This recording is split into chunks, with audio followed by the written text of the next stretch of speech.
Je terminais de dîner quand Manon, ma fiancée, a laissé tomber la bombe comme si elle discutait de la météo. Alors, Julien a appelé aujourd'hui, dit-elle en vérifiant son reflet dans le miroir du couloir. Il veut prendre un verre demain soir et se tenir au courant. Tu sais, voir comment ça va. Je levai les yeux de mon assiette. Julien, son ex-petit ami de 3 ans, celui qu'elle avait fréquenté juste avant moi.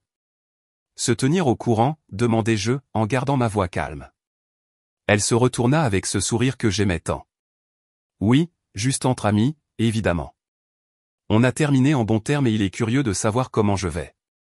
C'est complètement innocent. Je vois. Tu n'es évidemment pas invité, ajouta-t-elle avec un petit rire. Ce serait bizarre, non? Avoir mon fiancé là pendant que je parle à mon ex.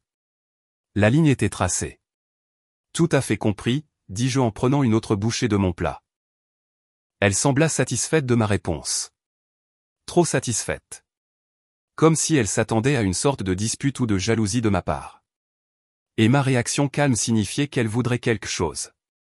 Je savais que tu comprendrais. Tu es tellement mature pour ces choses-là. C'est pour ça que je t'aime. Elle vint et m'embrassa le dessus de la tête. La plupart des mecs seraient tout bizarres et possessifs si leur copine prenait un café avec un ex. Un verre. Tu as dit quoi? Tu as dit un verre d'abord, puis un café juste maintenant. Elle agita la main d'un geste dédaigneux. Pareil. Tu vois ce que je veux dire? Je ne savais pas ce qu'elle voulait dire. Je savais exactement ce qu'elle voulait dire. Elle disparut dans la chambre pour choisir une tenue pour demain. J'entendais les cintres glisser sur la tringle, les vêtements essayés et rejetés. Elle mettait de réels efforts dans se tenir au courant, innocent. Je finis de manger en silence, mon esprit travaillant déjà à ce qui devait se passer ensuite. Il ne s'agissait pas de jalousie ou de possessivité. Il s'agissait de respect, de limites, et du genre de mariage que nous aurions si je laissais passer ça. La réponse était simple. Nous n'en aurions pas. Elle revint vêtue de sa robe noire. Celle qu'elle portait lors de notre premier rendez-vous. Comment je suis, demanda-t-elle en faisant un petit tour. Parfaite pour rattraper le temps perdu avec un ex, dis-je. Elle manqua complètement le sarcasme. Merci, chérie. Je veux être jolie, mais pas comme si j'essayais trop, tu sais. Tu as réussi. Elle était tellement concentrée sur son apparence et ses projets qu'elle ne remarqua pas que j'avais cessé de l'appeler par son nom. Ne remarqua pas le changement de mon ton. Ne remarqua pas que je l'étudiais comme si je la voyais pour la première fois. Ou peut-être pour la dernière fois. Je devrais probablement être rentré vers 22 heures, dit-elle en appliquant du rouge à lèvres devant le miroir. Sauf si on se met vraiment à discuter, alors peut-être 23 heures. Prends ton temps. Tu es le meilleur. Elle attrapa son sac et ses clés. Je t'enverrai un message quand je rentre. La porte se referma derrière elle avec un léger clic. Je restai là un instant, écoutant sa voiture démarrer et s'éloigner. Puis je me levai, débarrassai la table et allai chercher mon ordinateur portable. J'avais quelques appels téléphoniques à faire. Le premier appel que je fis fut à la bijouterie du Pont en centre-ville, le même endroit où j'avais choisi sa bague de fiançailles il y a 6 mois à peine. Bijouterie du Pont, Monsieur Leroy à l'appareil. Bonjour, c'est à propos de la bague que j'ai achetée en mars. Compte à mon nom. Je voudrais connaître votre politique de retour. Oh, bien sûr. Puis-je vous demander la raison du retour? Changement de circonstances. Il y eut une pause. Monsieur Leroy avait probablement déjà entendu ça. Eh bien, notre politique stipule que les bagues de fiançailles peuvent être retournées dans les 90 jours pour un remboursement complet, à condition qu'elles soient en parfait état.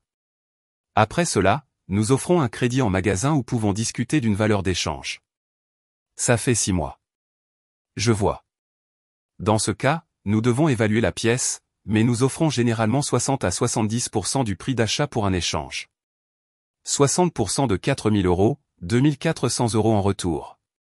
Pas idéal, mais mieux que de garder une bague pour quelqu'un qui prenait actuellement un verre avec son ex.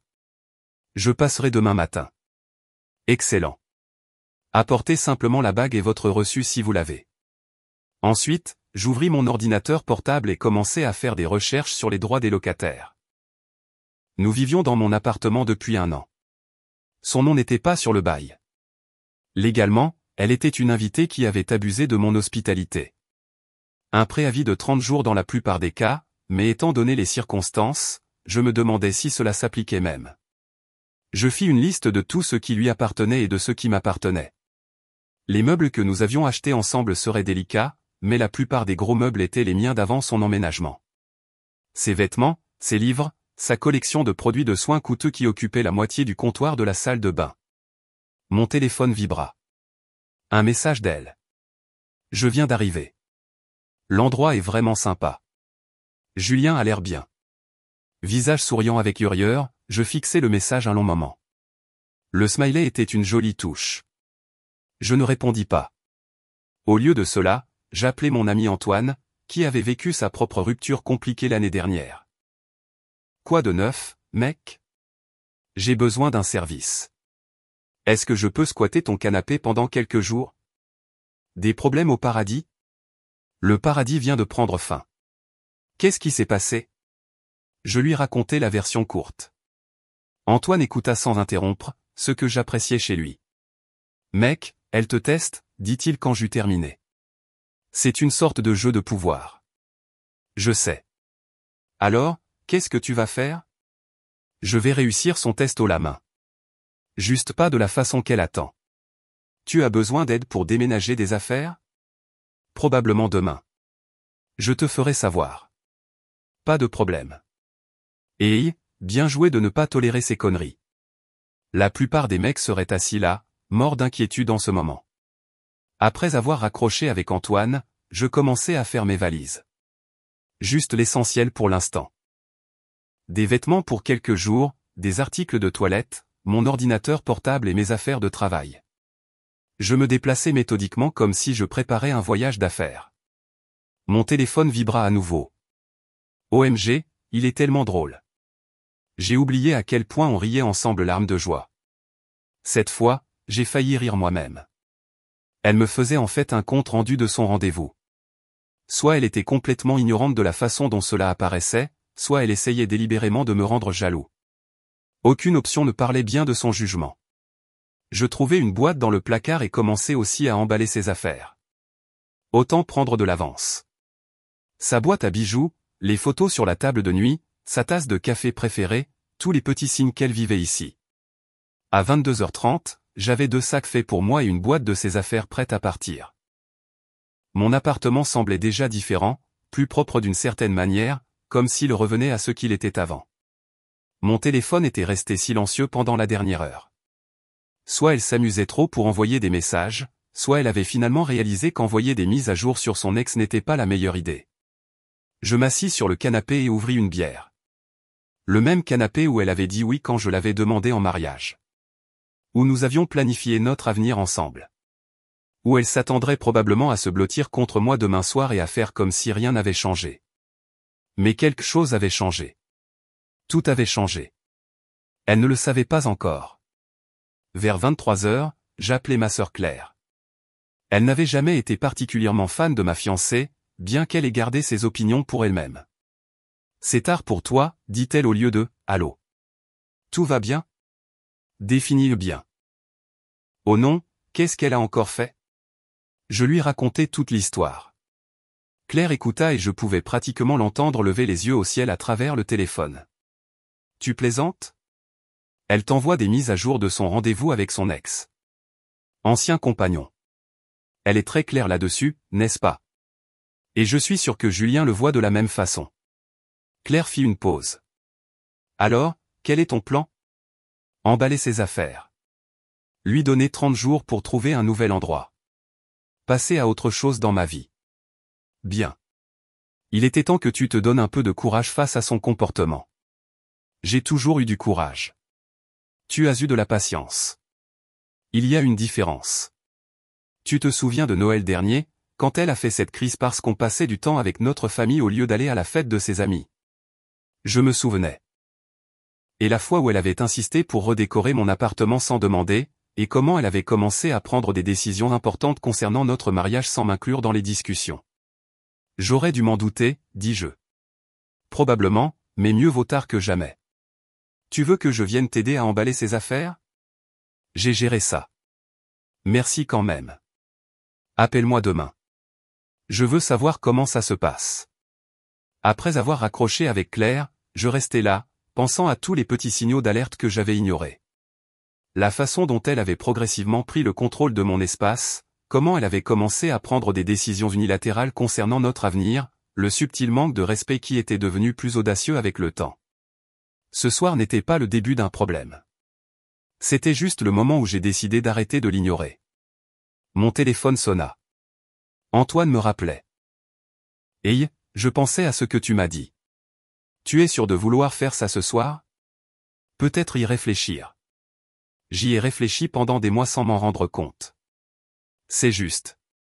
Écoute, mon canapé est à toi aussi longtemps que tu en as besoin.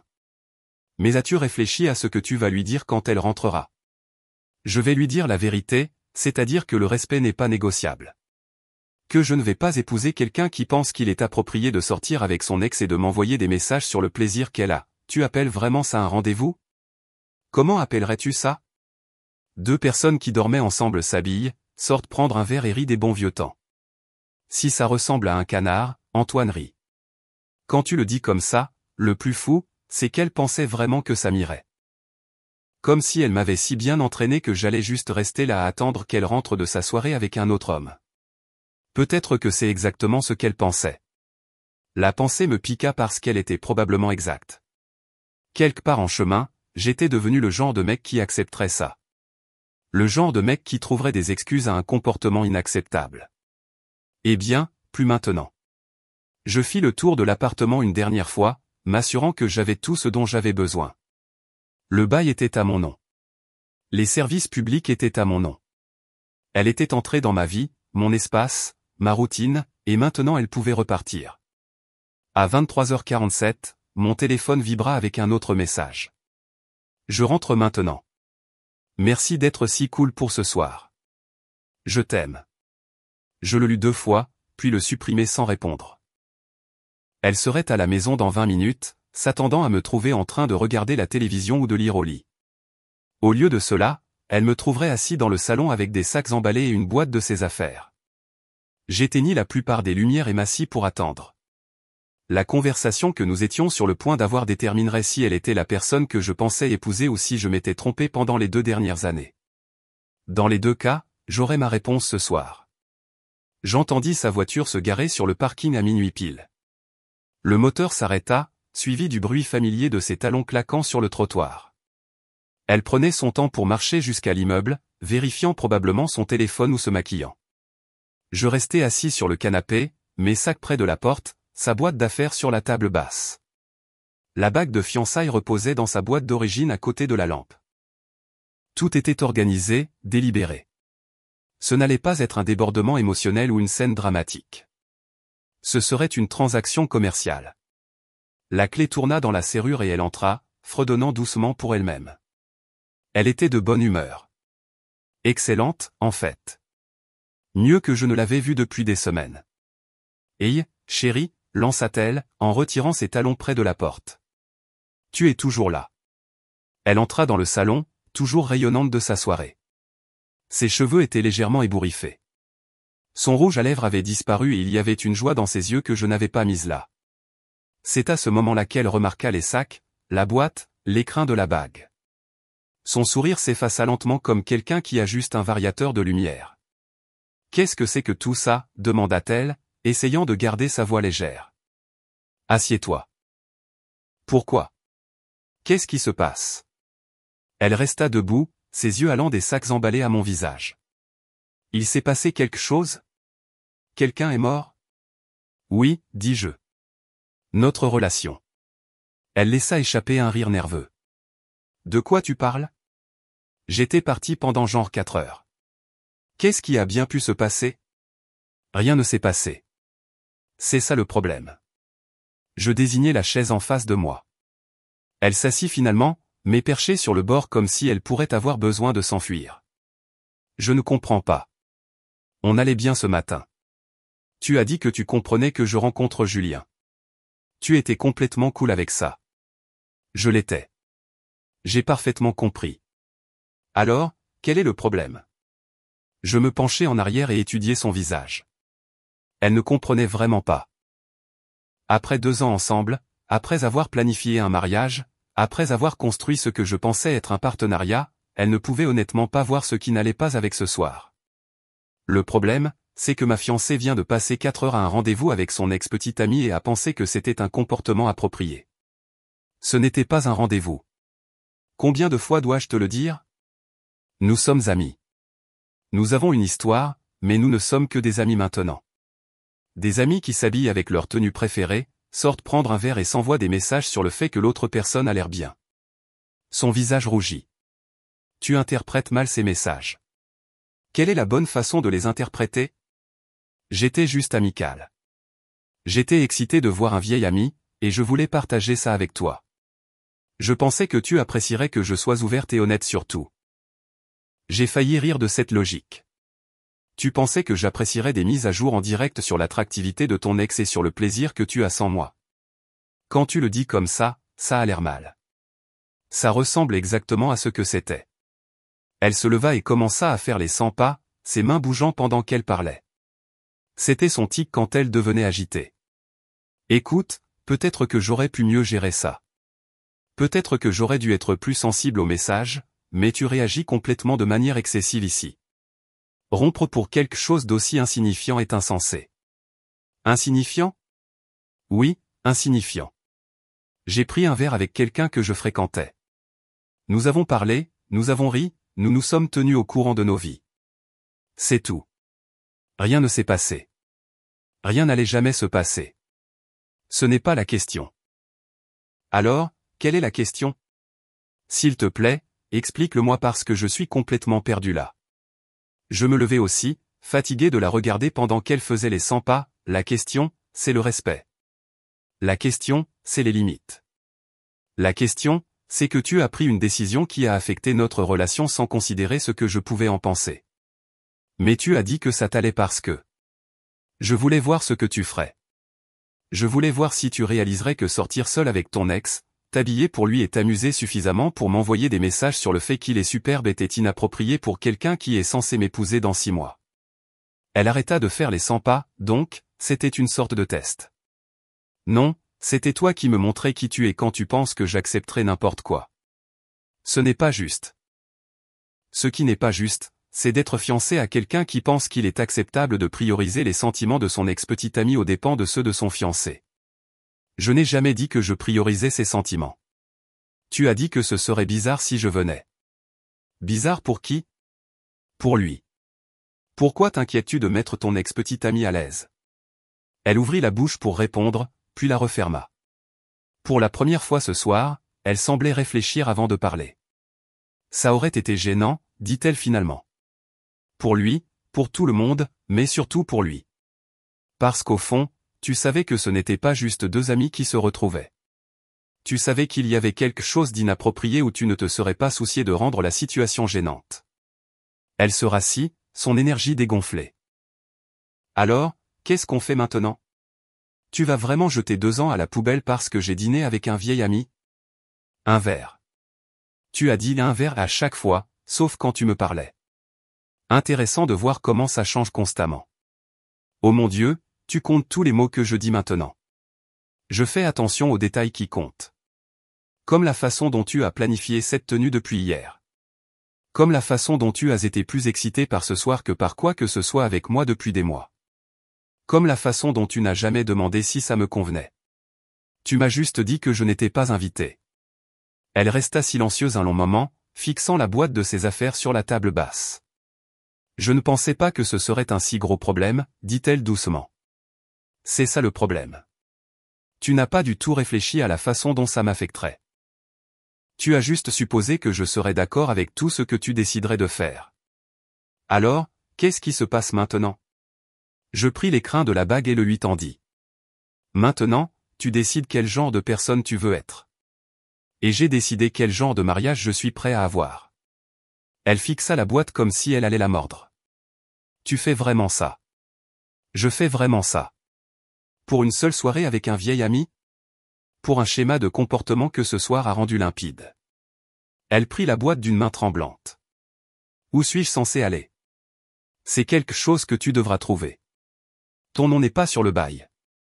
Légalement, je dois te donner un préavis de 30 jours. Je te le donne maintenant. 30 jours? Je resterai chez Antoine pendant quelques jours pour te donner de l'espace pour prendre des dispositions. Mais oui, 30 jours. Elle regarda autour de l'appartement comme si elle le voyait pour la première fois, ou peut-être pour la dernière fois. Je n'arrive pas à croire que tu nous fasses ça, murmura-t-elle. Je ne nous fais pas ça. C'est toi qui as fait ça au moment où tu as décidé que sortir avec Julien était plus important que de respecter notre relation. Je pris mes sacs et me dirigeai vers la porte. Je serai de retour dimanche après-midi pour prendre plus de mes affaires. Essaie d'avoir un plan d'ici là. Attends. Elle se leva, tenant toujours l'écrin de la bague. Pouvons-nous au moins en parler quand tu ne seras pas si en colère? Je ne suis pas en colère. C'est ce que tu ne comprends pas. Je suis déçu, et c'est pire. J'ouvris la porte et la regardai une dernière fois.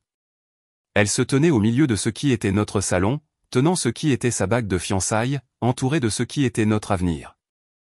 Pour ce que ça vaut, dis-je, j'espère que toi et Julien serez très heureux ensemble.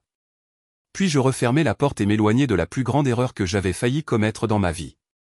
Le canapé d'Antoine s'avéra plus confortable que prévu. Je dormis mieux cette première nuit que depuis des semaines. Pas de retournement, pas de nuit blanche à me demander si je faisais le bon choix. Juste un sommeil profond et ininterrompu. Je me réveillai à l'odeur du café et du bacon. Antoine était dans la cuisine, déjà habillé pour le travail. Bonjour, petit soleil.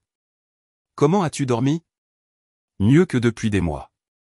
C'est soit un bon signe, soit un très mauvais signe. Il me tendit une tasse de café. Des regrets? J'y réfléchis un instant. Aucun. Punaise. Tu as vraiment tourné la page, n'est-ce pas? Complètement. Mon téléphone avait vibré toute la nuit. 17 appels manqués, 12 messages vocaux et 43 messages textes.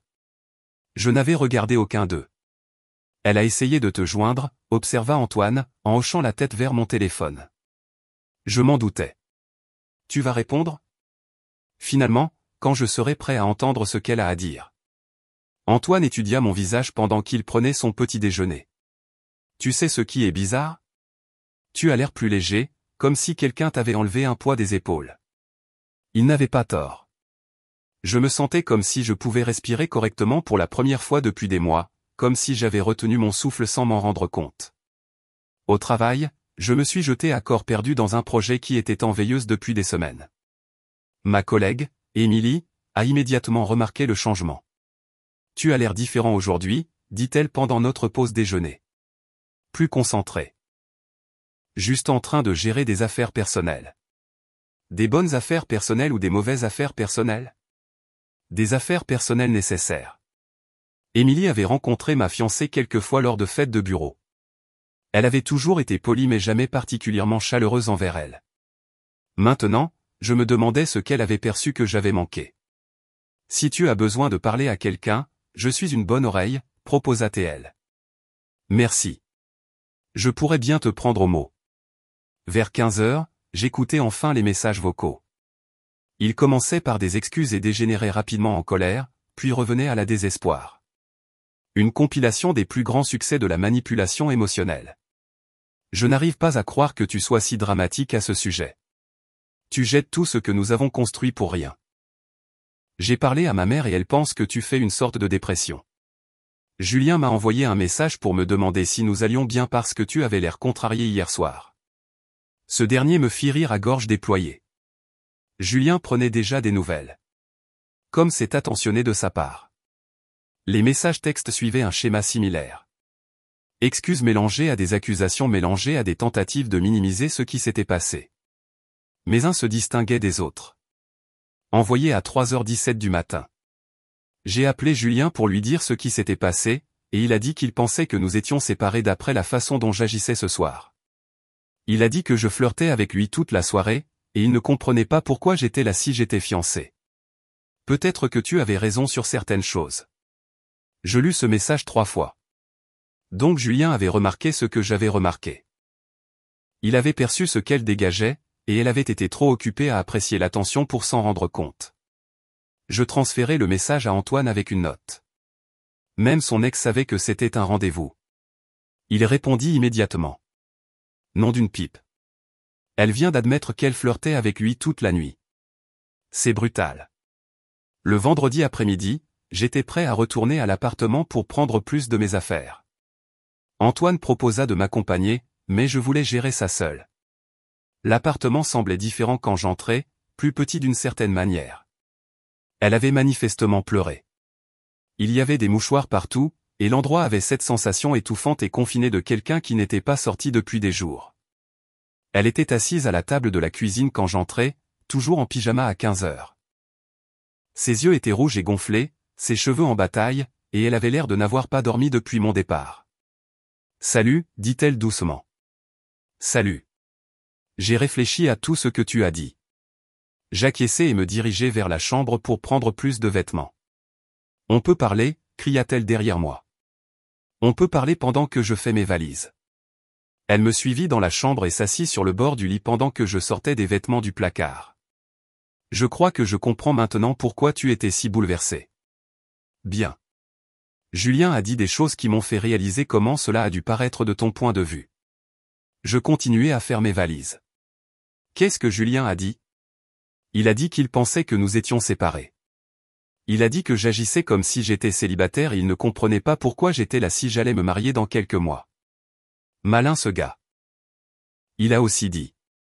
Elle fit une pause comme si elle puisait son courage. Il a dit que j'envoyais des signaux contradictoires toute la nuit, que j'avais l'air de vouloir que quelque chose se passe entre nous. J'arrêtai de plier des chemises et la regardai. Tu le voulais? Je ne sais pas, l'honnêteté me prit au dépourvu. Je m'attendais à des dénégations, des explications, d'autres tentatives de minimiser ce qui s'était passé. Je ne m'attendais pas à ce qu'elle admette qu'elle aurait pu vouloir que quelque chose se passe avec Julien. Au moins, tu es honnête maintenant.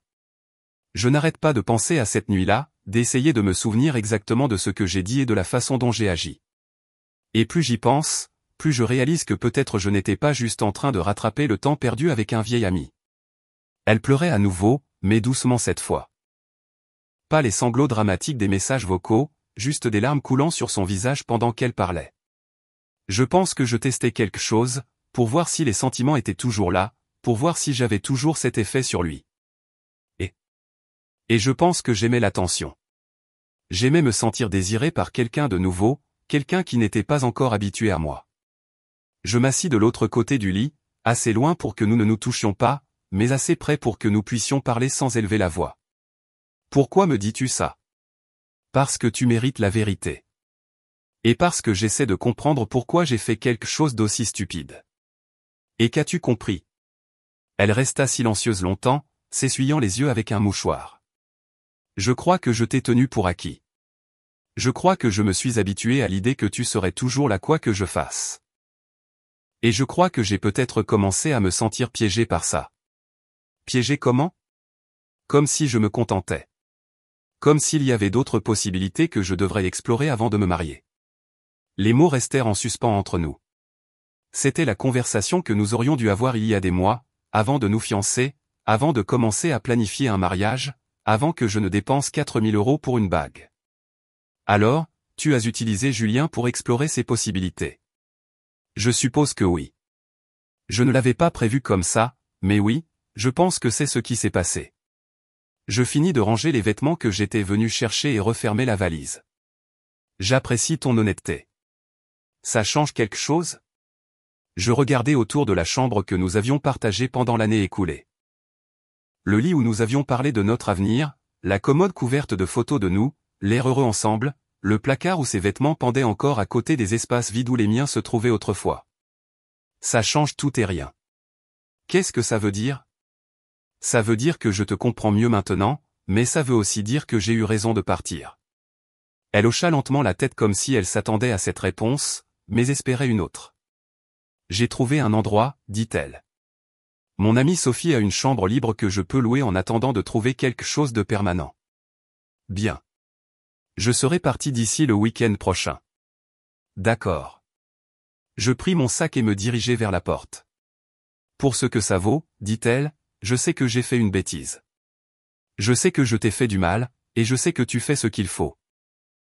Je m'arrêtai dans l'embrasure de la porte et la regardai. Je sais que toi aussi. C'était la première fois que l'un de nous reconnaissait que nous n'étions peut-être pas faits l'un pour l'autre après tout. Que peut-être tout cela avait été une erreur. Nous étions tous les deux trop têtus ou trop effrayés pour l'admettre.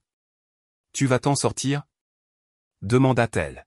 « Oui, je vais m'en sortir. » Et pour la première fois depuis que tout cela avait commencé, j'étais complètement sûr que c'était vrai. 3 mois plus tard, je me tenais dans mon appartement. Mon appartement à nouveau, en regardant à quel point tout était différent. L'espace était à nouveau le mien, arrangé comme je le voulais, rempli seulement de choses qui comptaient pour moi. J'avais un nouveau canapé, peint la chambre et même acheté quelques plantes que j'avais réussi à garder en vie. Antoine passa ce samedi matin avec du café et des beignets. Une tradition hebdomadaire que nous avions commencé depuis que j'étais rentré chez moi. « Tu as l'air dégoûtamment bien ajusté », dit-il en s'installant dans le nouveau fauteuil que j'avais acheté la semaine dernière. « Merci. Je suis sérieux. Quand tout ça a commencé, je pensais que tu serais un désastre pendant des mois. Au lieu de ça, tu es comme une sorte de maître zen des ruptures. » J'y réfléchis en sirotant mon café. Il n'avait pas tort. La première semaine avait été difficile, non pas parce qu'elle me manquait, mais parce que je me remettais en question, me demandant si j'avais été trop dur, trop rapide pour mettre fin aux choses. Mais au fil des jours, ce doute s'était complètement estompé. Je crois que j'ai juste enfin arrêté de faire semblant d'être quelqu'un que je ne suis pas. Qu'est-ce que tu veux dire ? J'ai passé 2 ans à être le genre de mec qui accepterait un comportement qui me dérangeait juste pour maintenir la paix. Le genre de mec qui sourirait et acquiescerait quand sa fiancée prenait des décisions qui nous affectaient tous les deux sans demander ce que j'en pensais. Antoine hocha la tête. Le genre de mec qui resterait à la maison pendant que sa copine sortait avec son ex. Exactement. Et une fois que j'ai arrêté d'être ce mec, tout le reste s'est mis en place. Mon téléphone vibra avec un message de Claire. Déjeuner aujourd'hui. J'ai des nouvelles. Je montrai le message à Antoine. Elle a été très mystérieuse à propos de cette nouvelle toute la semaine. Elle veut probablement te caser avec quelqu'un. Les sœurs adorent ça. 1 heure plus tard, je rencontrai Claire à notre endroit habituel en centre-ville. Elle vibrait pratiquement d'excitation. D'accord, tu dois promettre de ne pas te sentir bizarre à propos de ce que je vais te dire. Ça ne commence pas bien. J'ai croisé Manon hier au supermarché. Manon, je n'avais pas entendu ce nom depuis des semaines. C'est drôle comme quelqu'un qui avait dominé mes pensées pendant 2 ans pouvait juste s'évanouir. Et elle a demandé de tes nouvelles, comment tu allais, si tu voyais quelqu'un, ce genre de choses. Qu'est-ce que tu lui as dit? La vérité. Que tu vas très bien. Mieux que très bien, en fait. J'attendis le reste.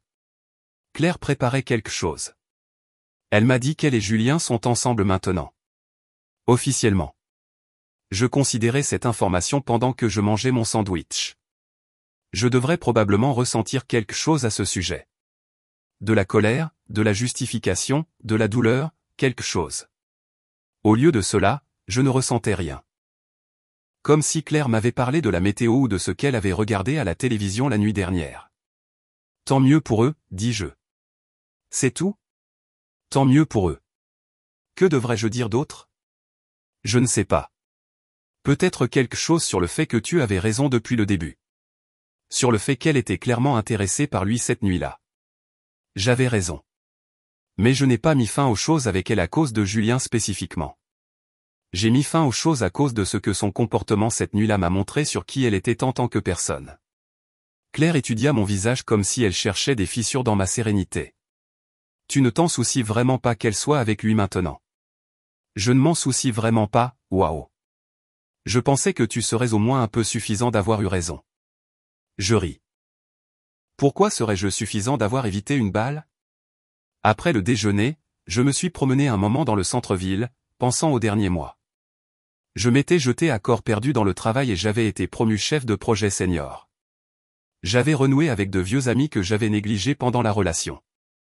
J'avais commencé à aller régulièrement à la salle de sport, non pas parce que j'essayais d'impressionner qui que ce soit, mais parce que j'aimais ça. J'avais même fait un voyage d'1 week-end pour rendre visite à mon cousin à Bordeaux juste parce que j'en avais envie. Pour la première fois depuis des années, ma vie était entièrement la mienne.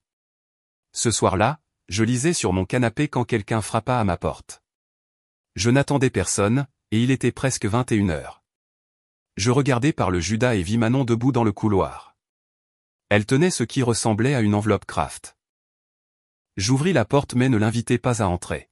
« Salut, dit-elle. »« Salut.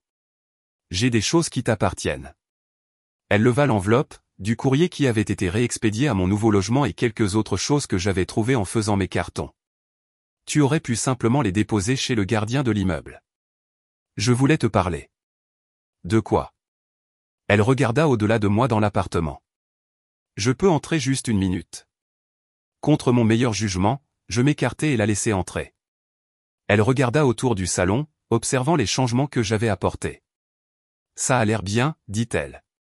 Différent, mais bien. Merci.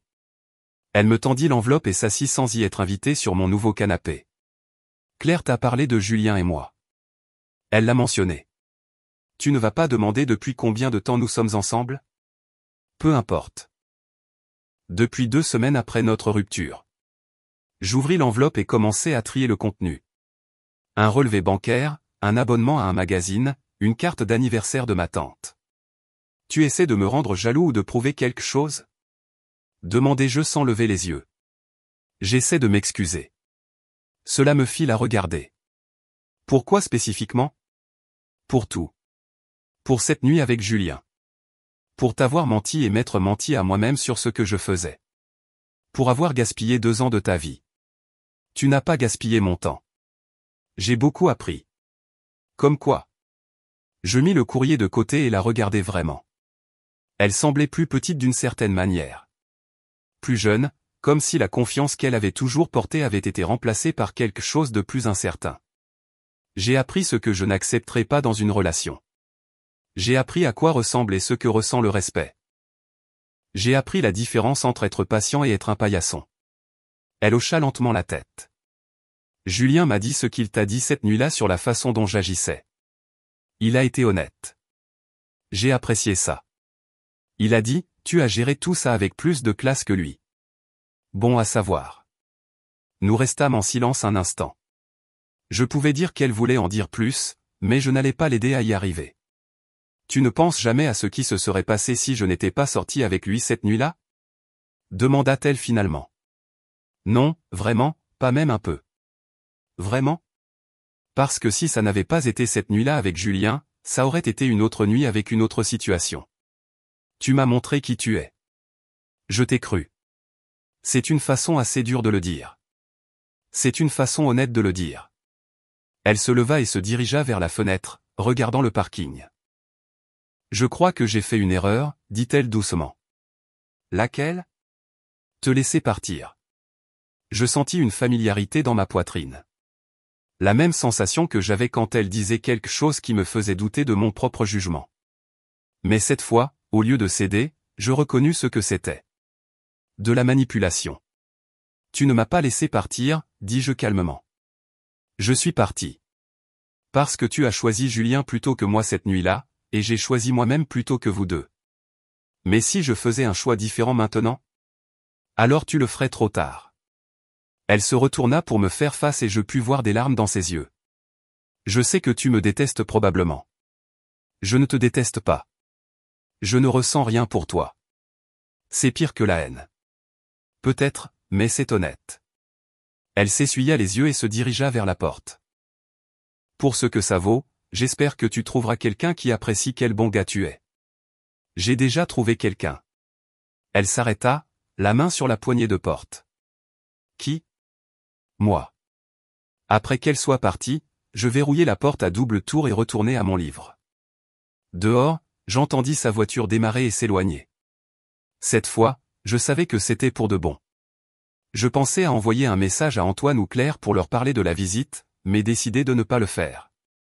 Certaines choses n'avaient pas besoin d'être partagées, analysées ou transformées en histoire. Certaines choses pouvaient simplement être classées comme des leçons apprises et des chapitres clos.